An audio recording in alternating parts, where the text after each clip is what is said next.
এইবাৰ আমি আৰু এটা নতুন আঁচনি লৈছো। সকলো লৰাই চাকৰি কৰাৰ মন নাথাকে, ব্যৱসায় বাণিজ্যও কৰে। এইবাৰ আমি কৰিছো কি যে অসমৰ আমি 2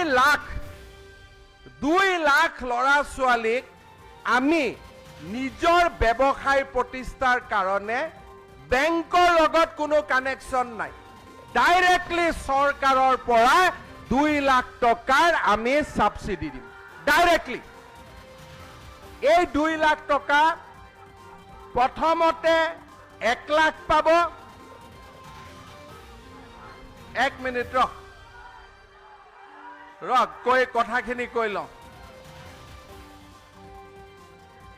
সিহঁতি মামাক জিন্দাবাদ দিয়ে, ঘৰত গৈ মামীয়ে কয় মোক কোনো জিন্দাবাদ নিদিয়ে। আচ্ছা ৰখ, এতিয়া হ'ল 2 লাখ টকাৰ 1 লাখ প্ৰথমতে পাম। 1 লাখ প্ৰথমতে পোৱাৰ পিছত যিসকলে ভাল কৰি ব্যৱহাৰ কৰে তেওঁলোকে দ্বিতীয় 1 লাখটো পাব।